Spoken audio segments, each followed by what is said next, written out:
All right, so the lidded jar. Making the change from your basic form to a jar with a lid is going to be very simple with the things you have already learned how to do. So the first thing I want to do is take this kind of jagged, uneven rim and make it pretty straight and smooth. So you can see where it's a little higher here where I had my overlap, and there's a few areas where it's a little bumpy.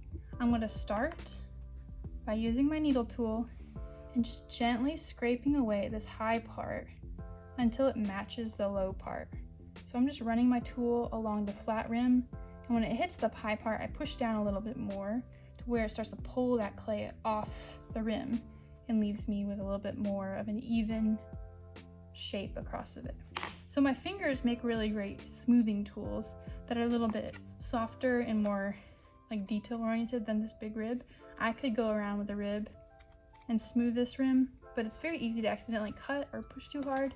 So using your fingers, just work at making a nice, flat, smooth, finished looking rim. So where the edges might be sharp and toothy, run your finger right on that edge to make a corner that's not sharp. So you can still have a really nice crisp corner that's got its sharpness smoothed away, which makes for a better finished piece. You don't have any sharp burrs that could scratch you or cut you later when the clay is fired. So I'm smoothing away the jaggedness of these corners, but I'm keeping them pretty flat and crisp because I want my lid to be able to sit flat against this rim and not have any weird unevenness. So spend a good bit of time on that if you are wanting to make a lidded jar. I can also gently tap that rim, turn the pot upside down, and tap the rim against the flat table, which will help make more of an even rim than me just trying to be steady with my finger, because obviously the table is flat and can do a better job showing this how to be flat. So now that I've got that kind of finished off, I'll set this aside and getting a pretty small piece of clay. It doesn't have to be very big. Similar to when we were rolling out and patting out clay for the base, we're going to do the same thing to make a lid. So it's going to be just a flat slab, slapping that down, patting it out, slap it down, pat it out. I'm going to grab my rolling pin just to finish the job, but you could also finish the job using your rib here, pushing a little bit harder where you're starting to push the clay flatter and thinner. So obviously this is bigger than the top, which is what we want. We want it to be just like the base, big enough that we can trim away the extra and make it match, as opposed to it being too small and falling inside. So smoothing this really well on one side, turning it, doing the smoothing job again on this side, taking my time to make sure that that's just really nice looking. So now I'm going to take my cup here, gently set it upside down on this slab, and I want to trace the slab to where it's basically just exactly the size of my cup rim. I don't want mine to overhang too much. You could make one that's decoratively overhanging, kind of like the eaves of a roof or something. But for mine, I want it to match pretty well. So I'm going to make sure my needle tool follows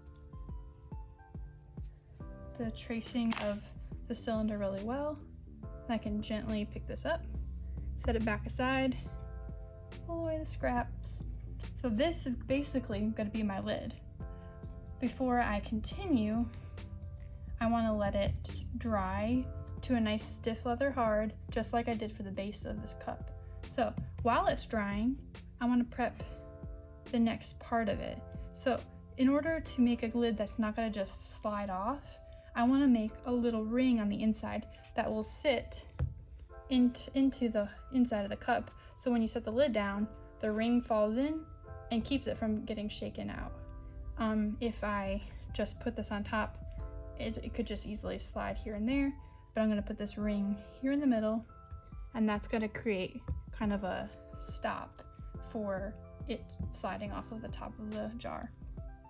So to do that, I'm going to take a coil. So you may have experienced making coils before. This is a pretty common technique. So you're just taking the clay. So say you have it in the ball. You want to take it and kind of just start to squeeze it out a little bit, pretty steadily. I don't want to make big, deep fist marks, but gently squeezing it out to where it's starting to be a bit longer. And I can roll it between my hands for a little bit to start with, trying to make sure that my pressure is really even. If I push too hard, I'm gonna have it be flat on one side, which makes it really hard to roll it evenly in the future because you're kind of flap, up, flap, and it makes it pretty difficult to have a nice even coil. Once I have it a little bit longer, I'll set it onto the table and just under my fingers, gently and steadily roll it out. With coils, it can be easy to overwork them, where you are rolling and rolling, trying to get it just right, and all of the water will start to get worked out of the clay into the board. And if that happens, you might start to see a lot of cracking in your coil. That's gonna make it really hard to curl it and bend it the way you're gonna need to. So try to work with enough speed and confidence that you're not fussing so long that you get a stiff, crackly coil. So I wanna roll this out thin enough that it's not a huge, chunky coil, but I want it to be probably a little bit bigger than 1/4 of an inch. That's kind of our rule. If everything's about based off of 1/4 inch thickness, they're going to kind of all match and go together. This one I want it to be a little bit thicker because I want it to go deep enough into my jar that it'll really grab the rim. Then I'm going to kind of eyeball it. Holding the jar right here, you can play around with the size of the coil. You're going to loop it into a ring. And you want that ring to be able to fit into the jar with a little bit of extra space. So if I gently set it in there, there's a little bit of back and forth that I can get, which will let the lid come on and off easily, but not be so loose that it's super slidey. So I like that size. So I'm going to trim this extra clay away, pulling that extra clay away. So now I have my ring right here. So I've cut this at an angle, and if I cut this blunt end at a matching angle, when I connect them, they're going to fit together really well and almost seamlessly. But the thing I want to do before I just push them together is score and slip. So this, you can never skip that step. You might think, wow, the clay is pretty sticky, I could probably just play around with it, but you always are going to score and slip. So I've scuffed both those edges up with my sponge. I'm gonna get that little bit of water in there and mix it in with the tip of my tool. Then I'm gonna gently work those edges together. I remember how I said vibrate it a little bit earlier, so I'm just gently moving it side to side as I push it in to make sure that those really lock in together. And now that they're locked together, I can just work on blending that seam. So gently, smoothing that coil, because I don't want to push so hard that I stretch it bigger. This clay is still pretty stretchy, so if I was to accidentally stretch it out, it then would be too big to go into my jar here. So I want to make sure that I'm doing it gently enough that I'm just moving the clay on the surface, not actually making the ring wider. All right, so there's my inner ring. That's gonna go inside this jar. So to start with, I am going to lay it in the center of the lid here and trace the inside of my little donut ring here. Just a loose trace. Then I'm gonna go and score all the way around outside of my little ring I just drew. So if my ring was drawn, if my mark was drawn on the inside of this ring here, then I want to make my score marks about the width of my coil, so that when I score the coil and set it down, it has everything it needs to lock into to make sure it stays.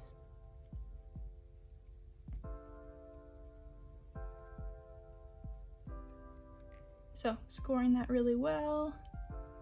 This clay is still soft. It's drying as we sit here and work on other pieces, but it's good. We're gonna need to let them dry more once we attach this ring to it. So it's still very soft, and so is the ring.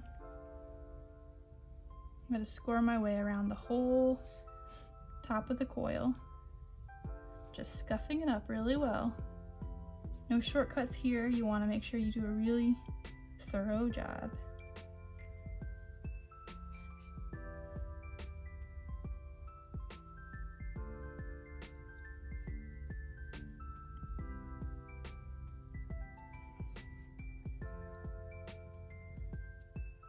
Alright, so I've thoroughly scored that. I'm gonna put my little bit of slip on there. Just dab it along the ring. With the tip of my tool, I mix that in, make my slurry the slip. Those words mean the same thing. Slurry is wet, juicy clay, works like glue. All right, so I have that ring really well prepped. I have my base ready to go. I'm gonna just gently turn it, set it in place, and start to just work my fingers around the whole ring, pressing it in so that those score marks all connect with each other. I'm not pushing hard, I don't wanna mash it. I wanna keep the height of this ring so that it works as the stop that we need for our jar. So actually, more than anything, I'm pushing down but pinching my fingers together to make it a little bit taller. So making kind of that triangle shape with your fingers so that the ring is being pushed down but kind of squeezed up into a little bit more height. Going around the whole circle, nice and steadily. I can do a little bit to smooth away my finger marks. Now, you could erase this seam. I don't think it's necessary as long as you've made sure that you've really worked that coil in. You can fiddle with it a little bit and see if it's gonna just pop off or if it's sticking well. If it's sticking well, then don't worry about that seam. You can run your finger just along the outside and that'll help smooth away any like goop or score marks that are farther out than you needed them to be. But that's ready to go. So I'm gonna let that sit and dry until it's that stiffness that we had the bottom be for the cup. So while that's drying, we can take a break and you can go do something else. You can play with a little bit of clay, practice some of these things, but give it 30 minutes or so in the sunshine or just on this work board to just let the water move out, evaporate out, and let it be a little bit stiffer.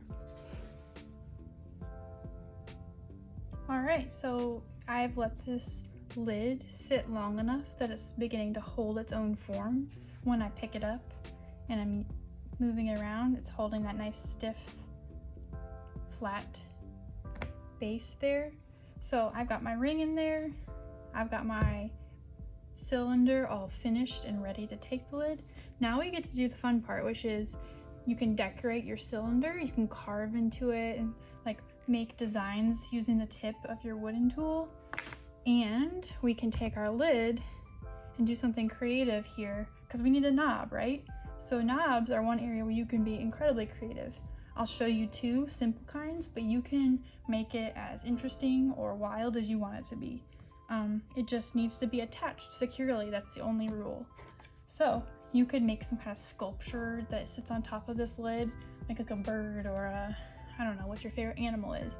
Make that, sculpt it, make sure all the pieces are attached really well, but then attach it to the lid, and that's a really interesting knob.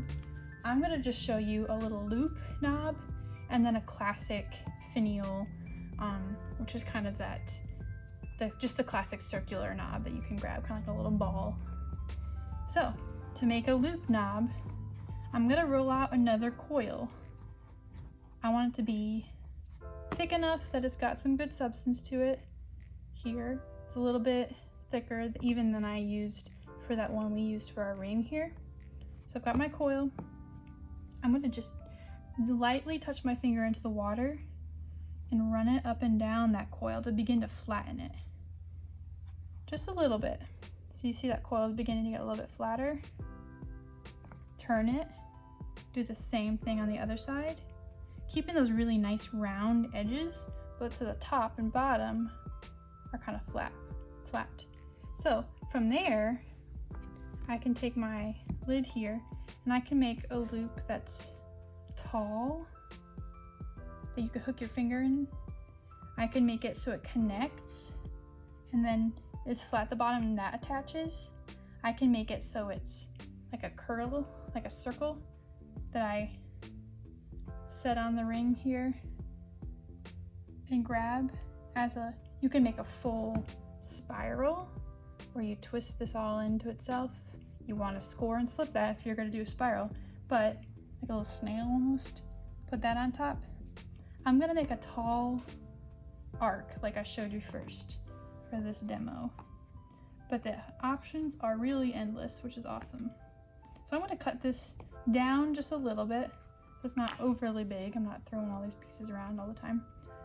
And I'm going to take my coil and start to shape it into an arch that I like. So I'm going to play around with how it looks on top here. I think actually I might trim away these tails so it's just this little loop here. I think that would look better. So I'm going to set it on the table and using my needle tool just trim away those little feet that stuck out. So now it's a lot less surface area kind of marring the top of this. It'll just kind of spring out of the middle of this lid. So before I go farther, I want to make sure I score and slip these two ends together just to give it a nice stable unified base. Scoring really well. Right where they touched, and I gently press them together. Little bit of water, score that in. Now I'm just going to find where they touch again and very gently just work those together so I know they've connected. That's all I need to do there. So now I'm going to take this bottom that's kind of two separate pieces. That's fine, but I want to make sure that they're flatter so there's more surface area to attach to my lid. So I'm just taking this and I'm just patting it against the table pretty lightly, but that fattens them up and gives you a really nice flat base to score and attach. So my ring got a little messed up as I went.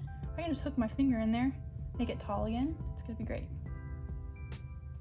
So I'm gonna find the center of my lid here, trace the bottom of my finial, that's what you call this knob, and I'm gonna score right there in the middle really well. I want to make sure you do a really thorough job. I'm not going to emphasize that enough. If these fall off, it's really disappointing. Another rule, I told you I'd give you some rules of what not to do.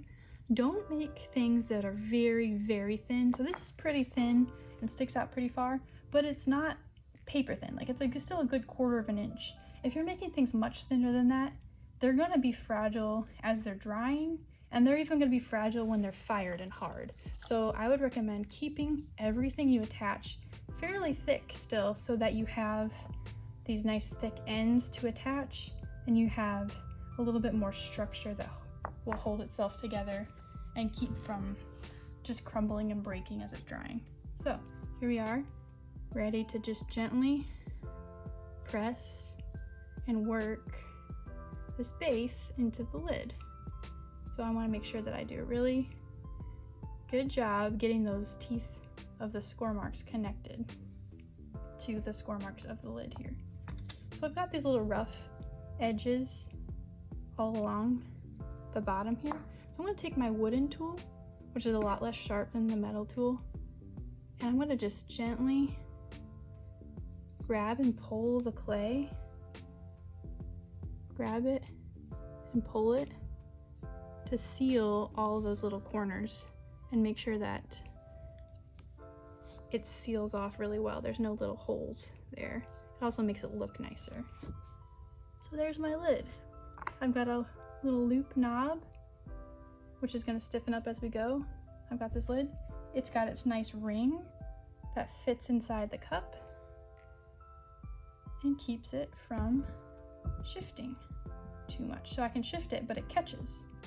So now that it's on there, you've got your nice finished jar. And you can spend some time finishing the edges of the slab here and make it match the finish of your rim so that you have nothing is sharp, nothing is left jagged. Just use your fingers and shape it and finish it. It's a really nice looking little jar. I would keep tea in this, I think. Maybe some cookies, secret cookies. All right, so there is a lidded jar